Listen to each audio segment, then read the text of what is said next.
And we are live. We're live for the first episode of the Channel CEO podcast, live cast.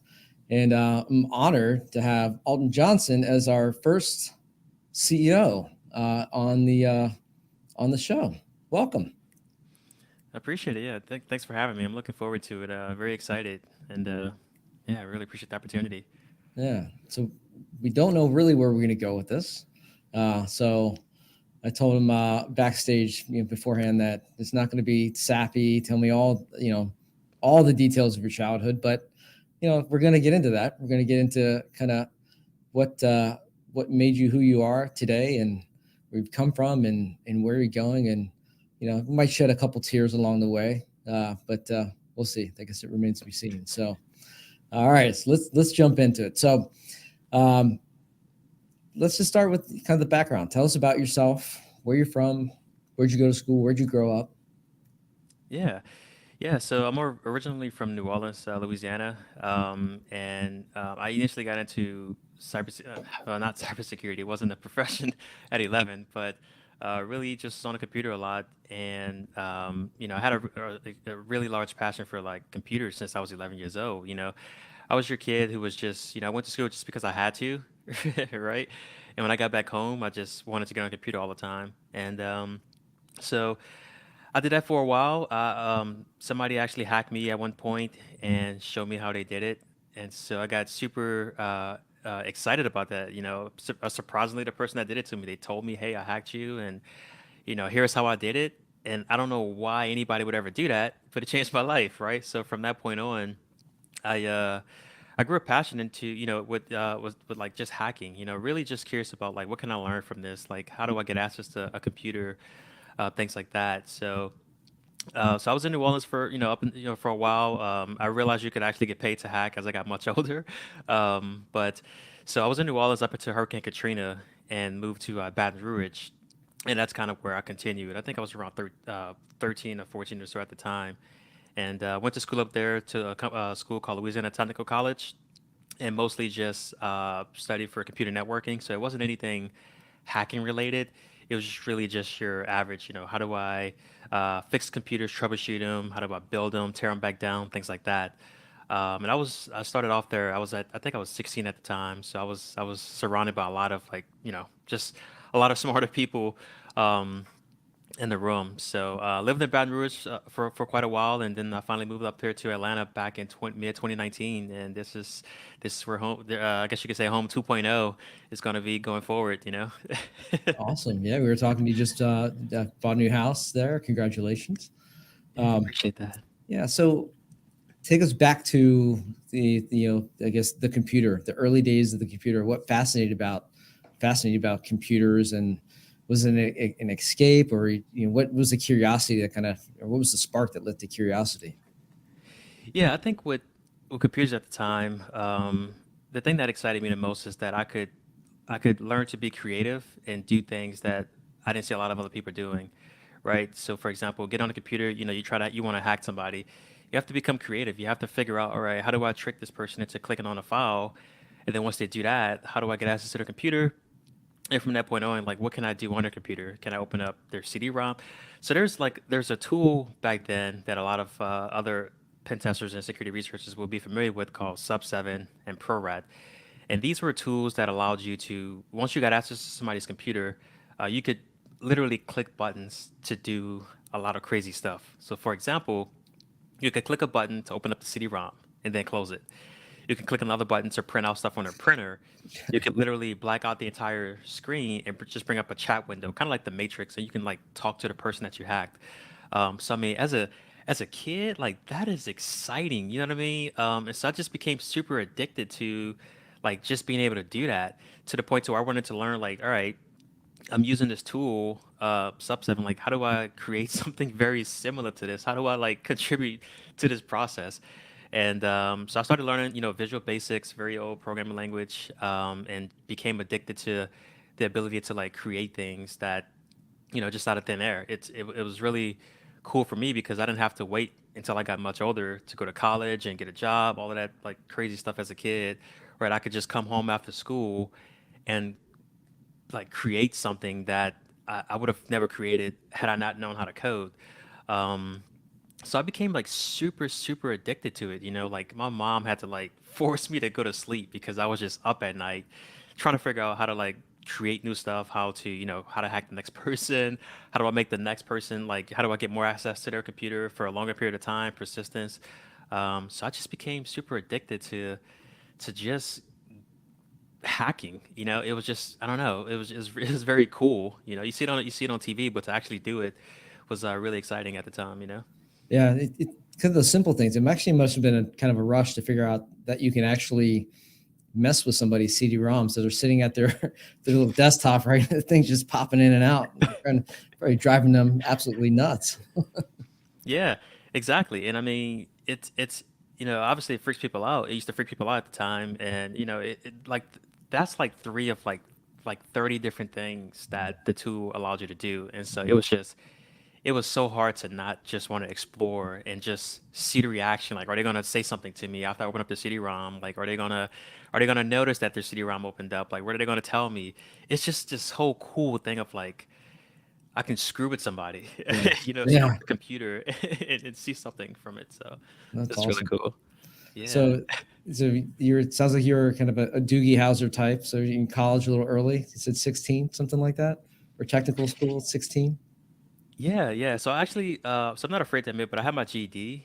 And so for me as a kid, so it's kind of funny too, because as a kid, I was so addicted to the computer that school was just always boring to me, right? Mm, I'm not sure about other schools, but like in New Orleans, we had to get up at 6 o'clock in the morning to go sit in classes, and I was just a kid who was just like, I don't care about physical education at the time. I don't want to sit in history class, or I just want to get in front of a computer so I could like explore this new passion of mine. I don't care about all of the rest of the stuff.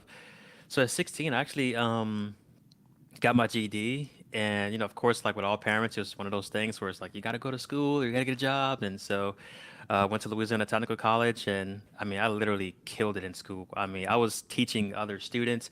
I wow. was, when I say addicted, I mean, I was addicted to computers. Like, I just wanted to be around them. I just wanted to teach other people. I just wanted to like learn as much as I could about them. So when I went to school at the time, it's very interesting how like life changes, but they told me at the time that programming wasn't really like going to be a thing that was going to take off. Cybersecurity wasn't really going to be a crazy thing, and and so they only offered like computer networking. So that's kind of where I was going, like the route of like managing servers and stuff like that, trying to figure out like that whole area of like technology. But yeah, so after that, I immediately started working in tech, kind of on the other side. So I was working at a credit union, and also LSU, just in IT, helping out with like basic computer troubleshooting and stuff like that. And it was at that time where we actually we hired a cybersecurity company to come in and do a security assessment. And when I saw the guy come in and started doing stuff, I was like, dude, where do you work? Talk to me. Like, I'm the guy. Like, how do I get on? Right? So I just literally started applying just back to back, reaching out to everybody. I want to talk to people. How do I get into the job? And I mean, I made it very obvious that I was desperate to start working there. Wow, that's awesome. Look, I think that's going to be if I had to put money at it, I think it's going to be a recurring theme with the CEOs, the entrepreneurs of I think that the school trend line is going to be a recurring theme because very similar where my background. I mean, it's hard for me to sit still. It's hard for me to be engaged. I probably only like one or two subjects. Barely got out of high school. I mean, barely got out of high school. Um, and then it was the interest level, right? And it just I didn't find passion until a little bit later in life and found this whole bug for entrepreneurship. So I think it's going to be a recurring theme. So I think you set the bar right there. So that's a great matriculation and kind of sounds like you kind of found this next piece of the puzzle. Um, take us up to between then and founding the company and tell us we'll get into the company in a minute, but take us through get those gap years. What led you Yeah, down this path of being an entrepreneur? yeah, absolutely. So when I got my first opportunity to work as a penetration tester, I mean, when I tell you I embraced it to the fullest, I mean, I was literally working in the daytime, going home at night, studying books, courses, like nonstop. I mean, you would have thought that I had a problem. And so, I became very like familiar with the stuff that I was doing in the daytime to the point to where I started like kind of collaborating with other pen testers, and at some point I was even kind of showing them some stuff because I was just super hooked. And obviously, when I was 19 or 18, 19 at the time, and so I was just no kids, fresh out of school, didn't really have a lot of responsibilities, and so I had a lot of time on my hands to just like learn as much as I could about computers. And so I grew within the company pretty quickly because of all of the studying and stuff like that, and really, started kind of taking some certification exams like OSCP, which at the time, OSCP was just like the the one certification that if you had, I mean, you were just like a pen tester in God mode. Like Mhm. everybody just looked at you and just like, hey, like you can work anywhere you want. Um, I never forget, like one of my interviews shortly after that was basically, "Hey, I see that you have your OSCP. I'm not going to ask you anything stupid about your strengths, your weaknesses, what you do on the weekends. I don't care. Like, I see that you have your OSCP. I just want to set you up with an exam over the weekend, and I want you to present this to me the following week. And depending on how you do, we'll either decide to hire you or we'll have to not look into this opportunity." And I took the exam. I mean, I took the practical exam, like the test, like lab environment, and you know, killed it. Started working there, and so when I was working there as a pen tester, we did a lot of penetration testing for like larger clients, so like major companies that you typically would go to at least once or twice a week. And throughout the process of like being a pen tester, there's just a lot of things that like for me, I'm always looking to like make things better. Like how do I like I don't like to repeat myself a lot of times when it comes to like certain tasks. Mhm. And so I've always just had these ideas about like, you know, why does writing reports really like, and I love typing. So a person like me, you wouldn't expect me to like not want to type, right? But when it came to like report writing, it was one of those things that just seemed super repetitive, and there was many ways that you could automate some of the workflows of like writing a report.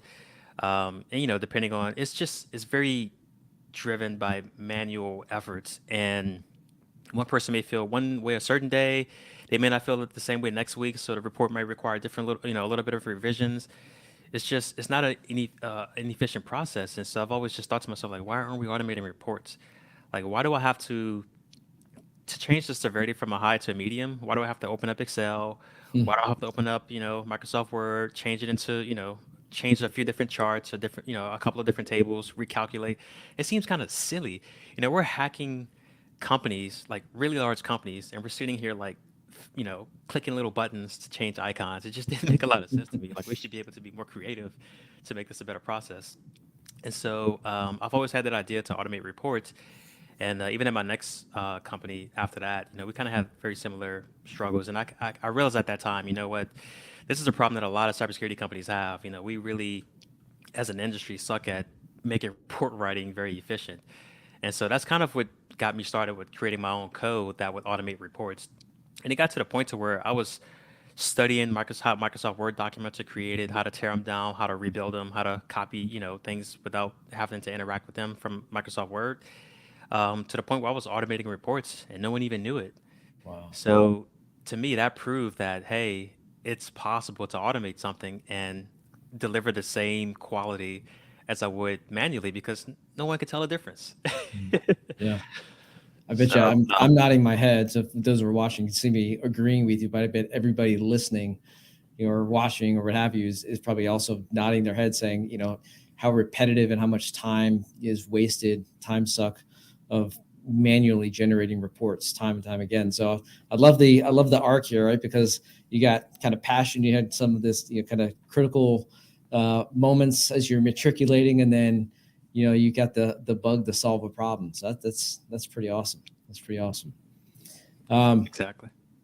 so yeah, again, I think there's going to be some pretty interesting themes as we progress with episodes. But um, any specific daily routines or habits? I mean, you talk about eliminating things. Are you a process person? Do you have to do the same thing the same way every morning, or do you get up at a certain time? Any quirky entrepreneurial or CEO things that you do? You know, I, I'm working on like trying to develop some better habits. Because right now, basically, I work up. I mean, I work up. Well, I work a lot apparently. So, I wake up, take the dog out, eat breakfast, stuff like that, and kind of get straight into work. And but I used to, and it's been like kind of waves, right? Like I would find myself getting into a particular routine, works out really well, and then things get super crazy. And obviously, as a small business, you have those kind of roller coasters, but yeah, I mean, I've just recently bought some gym equipment. We obviously just moved, so there's a nice place to go jogging and stuff like that. So I'm really trying to get back into fitness and kind of get my daily routines back on track. So there's a lot of work there. I mean, at some point I would love to become like other CEOs and wake up at 3 in the morning, start working out and be ready by 5 o'clock and all of that. But yeah, it's definitely a work in progress. It's funny. We went through an exercise with our management team about a week and a half ago. Actually, our VP of Sales brought this up. He said, everyone bring up personal goal that you're trying to accomplish, and one of my goals was to wake up at 4:30 every morning, and because it's for me at least, that's the time I feel like I'm the most productive, and Mhm. the kids aren't up yet, and the dog's not up yet, so I'm not taking the dog out yet, and I feel like I can get a lot done, and I think I'm about maybe batting 500.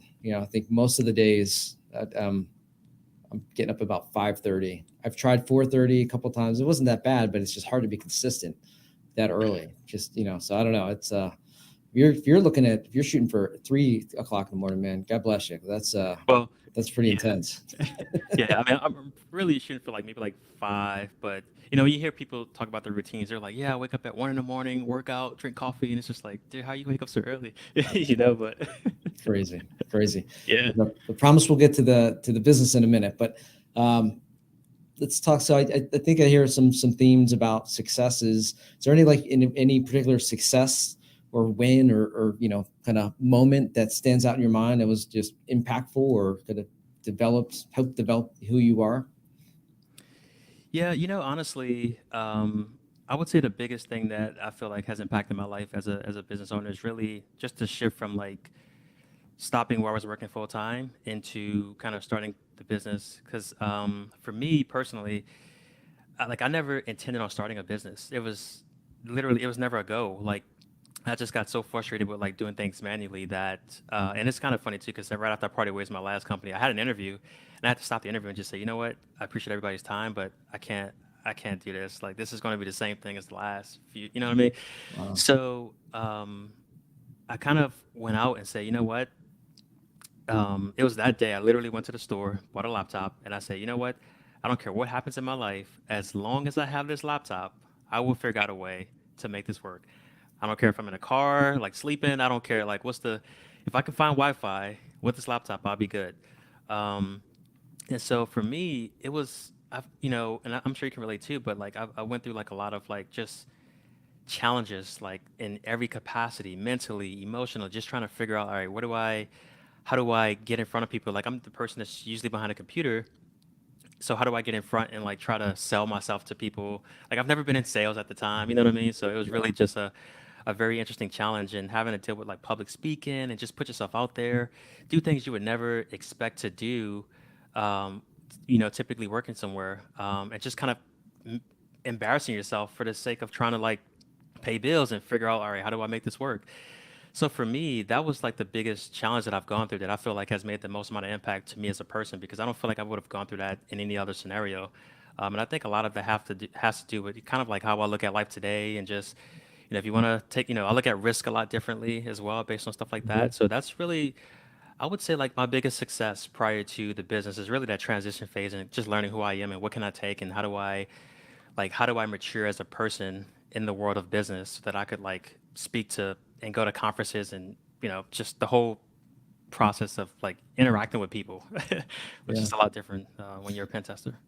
it is right. I mean, that's kudos to you because it's hard for anybody to kind of put on that persona or Mhm. get out of their comfort zone. But you know, especially ones that are really, you know, maybe more introverted. If it's all I need is a computer and just get out of my way. but then to open yourself up and have to sell yourself and be vulnerable. I mean, it's a hard thing to do, so kudos to Yeah. you on that transition. Are there any particular moments that I wouldn't call them failures or challenges in the past that just lit a fire or motivate you, or anything come to mind? Yeah, I would say it's really mostly the rejections that I got as a entrepreneur, basically trying to start a business, right? Because you know, trying to start a business, at least for me, I didn't have a plan at the time. I didn't like again, I didn't plan on becoming a business owner. I just stumbled upon like I don't want to work at another cybersecurity company, so I have to figure something out. But there's a lot of rejection, right? You put yourself in situations to be vulnerable. You try to show up places that won't like say yes to you, but you try anyway, just to cross it off the list. But for me, a lot of those rejections have turned into like motivation because it's like, all right, you don't want to work with me. I promise you, your mind, like you'll change your mind in a few years, and you're gonna wish that you did work with me, right? So I kind of like turn all of those rejections into like I'll prove that you made the wrong decision today. Later, just wait. So I literally converted a lot of those like those quote unquote failures or rejections into like motivation and fire to say, all right, this is how it's gonna be. All right, let's get going. I'm getting ready to prove all these people wrong, and we'll see if you feel the same way in a few years. So yeah.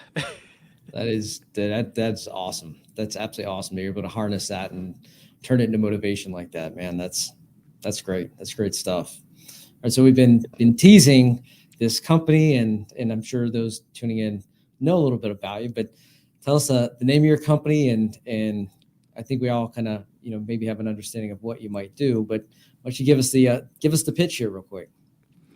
Yeah, so the name of the company is Vonahi Security, and we automate network penetration testing. And I mean, as you can imagine, it started off with automating reports. And so, that was the initial goal was to automate reports for myself as a pen tester. But then I started automating a lot of the penetration test stuff. And eventually, we got our first demo. Somebody just happened to ask somebody else, did they hear about us? And they got on the phone with us, and they're like, "Hey, I heard you're trying to like automate reports and pen testing. Could we use the plot? Like, do you have anything that we can use?" And so that's kind of how Vonahi Security got started, right? We already had the idea of automating reports, automating a lot of the things that I was doing manually as a penetration tester, but it turned into other MSPs wanting to, they wanted to feel the same excitement that I was feeling behind automation. They wanted to offer the same thing. So we automate network penetration testing, right? We have a platform that is 100% self-service, and we focus mostly on like exploitation, post-exploitation. There's a lot of companies and out there in the world that mention automated pen testing, and you peel back the layers, it's just a vulnerability scan and some other stuff. But we are very heavily focused on like exploitation. So the ultimate goal of the platform is to basically bring down the cost of penetration testing, which is super expensive at the moment because of a lot of the human effort that's required to execute those services, and then also make it more continuous, right? So in the past, I'm a pen tester that's used to doing pen test engagements once a year for all of the customers that I used to work for, and so because we're able to automate penetration testing, we can offer it more continuously, right? So you don't have to worry about, you did a pen test in January, something crazy comes out in February. Now you're wondering, hey, does that affect me? Now you can actually do it today. You don't have to call somebody and talk to John and schedule it out for 2 weeks. And, it's so we're changing that entire process of like, hey, I need a pen test. When can we get it done?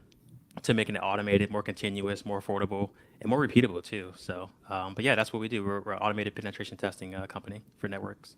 That's awesome. I mean, just this whole arc is just so cool. I mean, started from a kid, kind of, finding a passion, having some, pivotal moments, and then letting the entrepreneurial bug, and then finding a problem that you needed to solve or a need out there, and then executing on it. I mean, sounds like you guys are going in the right direction pretty quick. With that, I have to ask you, because every CEO has a something that keeps them up at night, or just something they're always worried about. Anything is, as you progress, anything that dogs you, or keeps you up at night, or that you're just really trying to solve? I think for me personally, I'm typically just like flooded with a lot of ideas, right? Like it started off as just automated reports. We're going to automate pen testing. Then we're going to put a framework like our front into it. And so, as we have more partners that use the platform, I'm just obsessed with like efficiency and simplicity, right? So the more I see people using the platform, the more I look at it and I'm just going, all right, how can we make this even easier? Like it's already 100% self-service, but I still want it to be easier, right? I'm the kind of person to where like if something, if and being a developer as well, like I know, I can kind of understand things that could take a little bit shorter in time spent, and it can run it complete within a shorter time. And so typically for me, if there's something that I see in the platform that could be faster, right, I'll do that. So that's things like that. Keep me up at night. Like I'll be get ready to go to sleep, and I'll just have a random thought like, that's interesting. Maybe I can automate that, make that a little bit faster. So I get to like going on this rabbit hole of like, all right, creating enhancement requests for our team so we can work on that. But nothing bad keeps me up at night. It's really just like ideas and ways that we could bring more value to our partners, by making things a little bit faster and easier. I mean, for me, just shaving off like 5 minutes of a process is like a huge win because I know at scale that's a lot of time, right? And I know when I used to do this manually, like, I mean, it was just, you multiply all of the manual efforts times 40, 50 consultants, and you shave off like 20, 30 minutes. That's a lot of time over a period of a year, right? So, yeah, just have a lot of ideas that, I mean, that's the only thing that keeps me up at night is how can we make this product better, faster, more efficient, for our partners. It It's sounds awesome. cheesy, but it's No, like I mean, it's hard to turn it off. To your point, right? When you're constantly trying to develop something, and you see areas of optimization. Yeah, that I think that's something that every creative, every entrepreneur struggles with, and so I can again certainly relate. So you guys are starting to get sounds like some pretty good traction in the marketplace. I mean, what does a company look like in a year from now or 3 years from now? yeah. So, um, we basically want to become the go-to company for automated penetration testing. There's a lot of companies out there that, if you're not using them, you're kind of like, that's, who are the other three that you're probably using, right? We want to be one of those vendors that are like first to, frame as piece to think about whenever they think about penetration testing, kind of like Tenable or, Rapid Fire, or Rapid 7. You look at those tools and you're like, everyone is using one of like the four or five like major vulnerability scanners out there, Right. right? And I mean, of course, there's a lot more, but there's like the major ones. And so we want to become that, right? We want to become that. Hey, you're not using Vonahi for pen testing? Like, what are you doing? Like, what are you, what else are you using, or what else could be possible? So we really want to, stay on track to make sure that we're ahead of the curve, when it comes to competition and stuff like that. So yeah. Cool. Very cool. So we'll start winding this down. I'll ask you a couple more questions here, if you don't mind. What what do you think is something that the industry could be?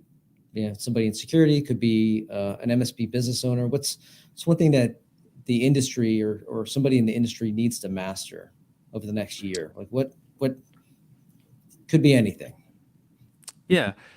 Um, I would really just say, at least from the security side, one of the things that we need to stay ahead of is basically, well, obviously your threats that come out all the time, but also the processes that we have implemented within the company to like address these problems, right? Because if you look at like penetration testing, there is a problem, but automation. We're seeing automation in different industries. You've got cars driving themselves. You've got restaurants preparing meals automatically. All kinds of crazy stuff. Yeah. And so, like that is the process that I think, as security professionals, at least in the security, obviously in the security industry, that we want to like stay ahead of. Like, how do we make the process of like identifying vulnerabilities and issues and even addressing them a lot faster? Because, you know, the, there are, we could get into this phase of like it's not possible to automate, but I think in our industry, in technology, security, we should always keep in mind that it's always possible to automate. The question is how, right? How do we get there? And so I think that's going to be the key for us to stay ahead, and just keep the industry moving forward and not like fall behind. And you're the last person to kind of like jump to, hey, oh, automation, what's that? I mean, AI, that's the thing. Oh, how do I? So you want to be like ahead of that, right? So, but yeah. I would say that that's super important for us to stay up to speed on and make sure that we're always constantly thinking about better ways to make that process a lot better from both the hacking side of things and also from the defending and protecting side of things as well. Well, I certainly agree with that. So I think with that, I mean, if we'll wrap this up, but I got to tell you, look, you set the bar awfully high for being the first guest on the show. So I really want to thank you for joining me and sharing your story. I think hopefully others in the industry, just in general, will find it just as fascinating as I've found it. I mean, it's so great to hear. It might be reassuring, especially to the entrepreneurs and the other CEOs listening, that you know everybody goes through an iteration or some of the same struggles as an entrepreneur, as a creative, and trying to solve problems and adding value to the world. So I'm certain that everyone's going to appreciate your story. On that note, where can we find you? What's the best way to find you out there online? Yeah, so you can go to our website. Is Vonahi.io. So that's Vonahi.io.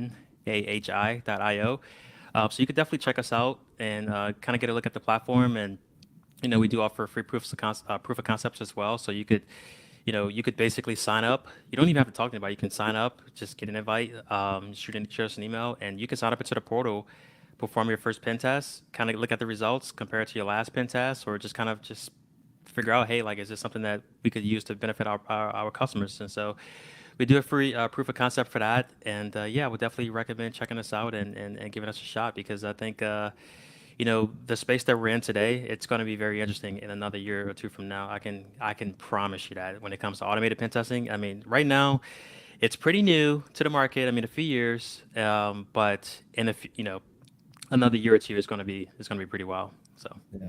Well, I love the fact you're blazing the trail. So well done to you. Well, so with that, Appreciate it. we'll end our show. And again, I want to thank you so much for agreeing to be my guinea pig here and kicking this thing off. But look, I couldn't Yeah. ask for a better guy to do it. So I really appreciate it. And thanks for everybody for tuning in. And we'll see you on the next episode. Sweet. We appreciate it.